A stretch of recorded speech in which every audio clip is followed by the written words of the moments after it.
capítulo 18, versículo bastante conhecido, é que o Senhor colocou no meu coração ainda essa tarde. Glória a Deus. Jeremias capítulo 18. Exaltado seja o nome do Senhor. Glória a Deus. Quem encontrou, dá glória a Deus. Jeremias 18. A epígrafe do texto é o vaso do oleiro, a impenitência do povo. A palavra do Senhor que veio a Jeremias dizendo: levanta-te e desce à casa do oleiro, e lá te farei ouvir as minhas palavras. Desci à casa do oleiro, e eis que ele estava fazendo a sua obra sobre as rodas. Como o vaso que ele fazia de barro se quebrou na mão do oleiro, tornou a fazer dele outro vaso, conforme o que pareceu bem aos seus olhos fazer. Então veio a mim a palavra do Senhor, dizendo: não podereis eu fazer de vós como fez este oleiro, ó casa de Israel? Diz o Senhor: eis que como barro na mão do oleiro, assim sois vós na minha mão, ó casa de Israel. Fala assim comigo, Senhor Jesus. Fala comigo e me faz entender os teus propósitos. Assentando, desocupa as mãos e pode glorificar o Senhor com bastante palma e glória a Deus e aleluia. Queridos irmãos, Jeremias começou o seu ministério por volta de 629 a.C. Jeremias significa exaltação de Deus. Jeremias, meus irmãos, no começo do seu ministério, quem reinava era o rei Josias. Homem esse, meus irmãos, que começou a reinar com 8 anos de idade. E a Bíblia vai dizer, aleluia, que quando ele estava na sua idade de jovem, ele estava ali no templo juntamente com os outros sacerdotes. E a Bíblia vai dizer que o pai de Jeremias, o sacerdote Ilquias, achou o livro da lei que tinha sido perdido dentro do templo de Jerusalém, trouxe até Jeremias. E quando o rei Josias escuta o livro da lei, a Bíblia vai dizer, meus irmãos, que Josias ele rasga as suas vestes e começa a chorar. E ele manda chamar todos os sacerdotes, manda chamar todos os levitas para a casa do Senhor. E começa a fazer um clamor, começa a fazer, meus irmãos, a oração, pedindo a Deus misericórdia. E a Bíblia vai dizer que ele fala adorando o Senhor de forma errada. Por isso que veio o tamanho mal sobre a nação de Israel. Por isso que veio o tamanho de um mal perante nós aqui e sobre os nossos pais. A Bíblia vai dizer, meus irmãos, que ele quebra dos altares do alto até embaixo. Deus pagão, os balins que o povo levantava, que o povo adorava, ele entrou nos bosques, sai derrubando tudo. E a Bíblia vai dizer que ele pega os ossos daqueles profetas que profetizavam mentira, colocou em cima do altar e mete fogo. Fazendo aquilo, meus irmãos, Deus agradou de Josias, ao ponto da Bíblia dizer que Deus ele usa a profetisa Uda e chega perto de Josias e vai dizer: olha, o Senhor vai trazer o mal que está escrito nessa lei sobre este povo, mas nos seus dias você não vai ver, você vai descansar juntamente com seus pais, porque você buscou a Deus de todo o coração.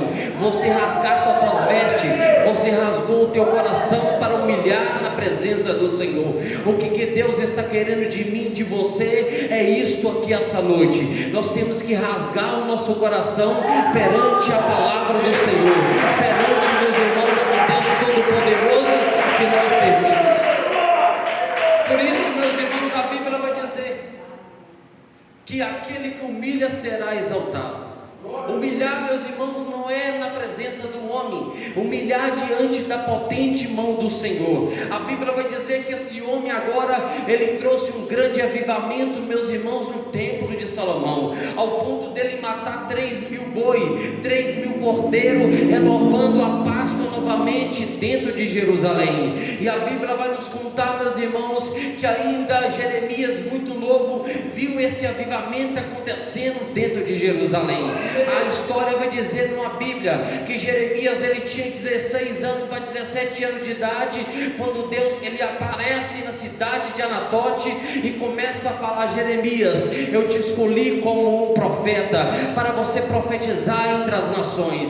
Só que Jeremias ainda, ele estava com medo, porque a história vai dizer que o povo pegou, aleluia, Isaías e meteu fogo e jogou numa ribanceira abaixo para tentar calar a voz de Deus.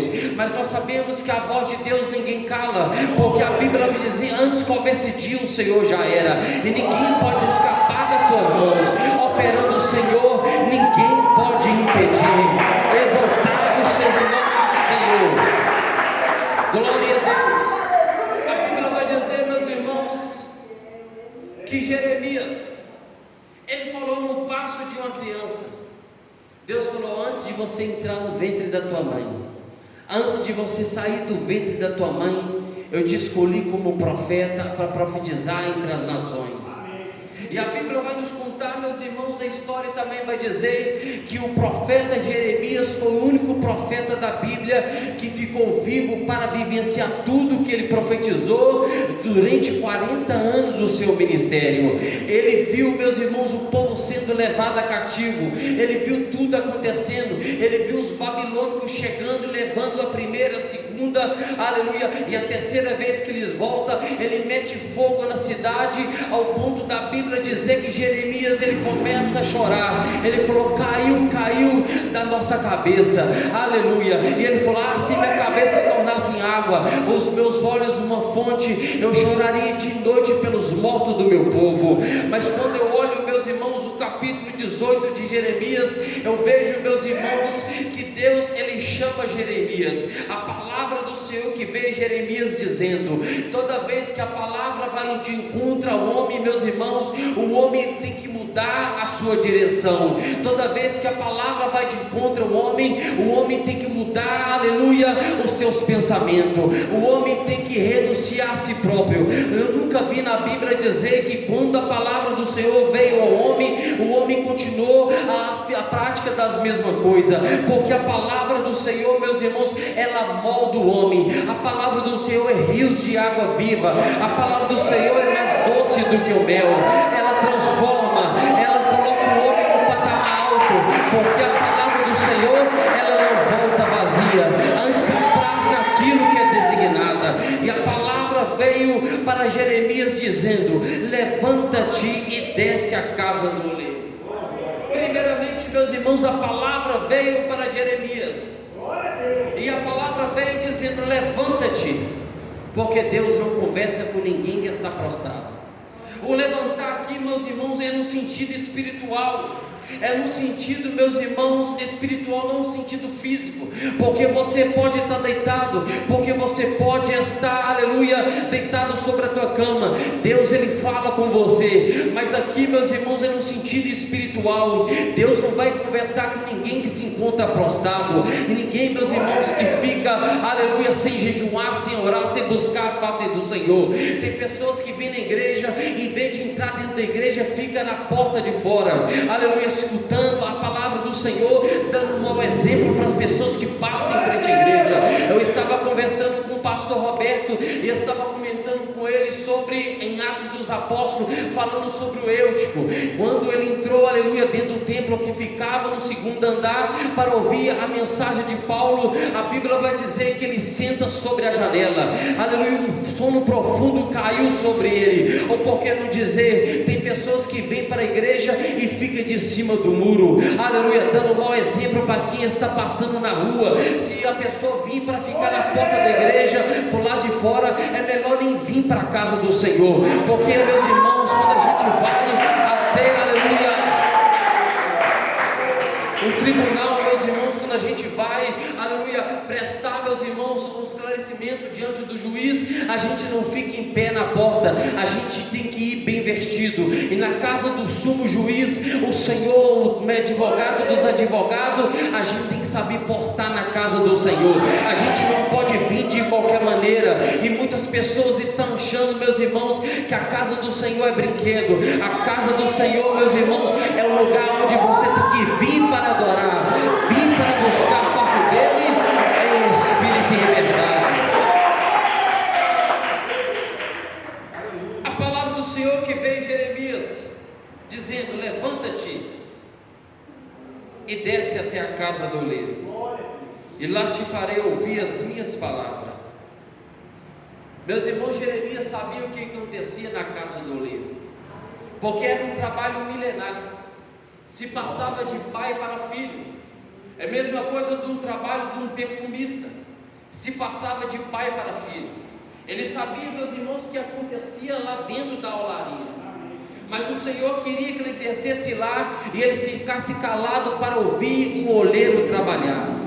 Quando você olha, meus irmãos, esse trabalho milenar, aleluia, do oleiro, Jeremias sabia exatamente os processos que o oleiro fazia sobre aquela massa para se tornar um vaso de honra na presença do Senhor. E quando a gente vê, meus irmãos, há 200 tipos de barro, e só 8 tipos que dá para fazer um vaso. Então, meus irmãos, eu vejo que quando, meus irmãos, o oleiro, ele ia fazer um vaso, ele descia até um riacho ou até um rio, para pegar aquela argila que ficava no fundo ou até mesmo na margem do rio. Ele colocava aquela argila, aquela massa em um caixote ou então num carrinho de mão e levava até a sua olaria, a sua casa. E quando chegava lá, a primeira coisa que ele fazia é pegar aquela argila, colocar dentro do tanque e começava a lavar aquela argila para tirar toda a impureza, para tirar todo o galho, todas as pedras. O primeiro processo do Espírito Santo é nos lavar, é nos purificar, porque o Espírito Santo só vai agir na minha vida, na sua vida, através da limpeza. E o segundo processo que o oleiro ele fazia, ele pegava, meus irmãos, aquela argila, aquela massa, colocava no chão e começava a pisar descalço, começava a amassar aquela massa, até ela ficar homogênea. Assim entendemos, meus irmãos, que o segundo processo do Espírito Santo é nos amassar. Tem muitas pessoas que entram dentro da igreja e não sabem, meus irmãos, por que tantas lutas, por que tantas pelejas, por que tantas adversidades têm acontecido na sua vida. É porque o Espírito Santo está te amassando. Primeiro vem a luta, para depois vir a vitória sobre a tua vida.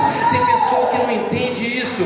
Tem pessoas, meus irmãos, falam: olha, assim que eu levantei a mão, aceitei a Jesus, parece que a luta triplificou, parece que a luta dobrou sobre a minha vida.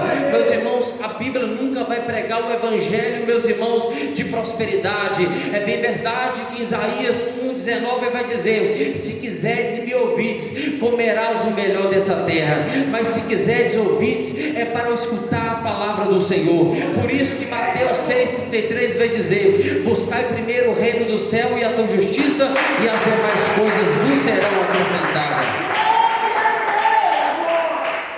O terceiro processo, meus irmãos, o oleiro ele pegava aquela massa que estava já ali amassada, já limpa, e colocava, meus irmãos, sobre a roda. E quando você começa a estudar sobre como o oleiro fazia aquele vaso, tinha duas rodas, uma em cima e uma embaixo, e tinha duas pedaleiras aonde o oleiro colocava aquela massa, e tinha um banquinho onde ele sentava.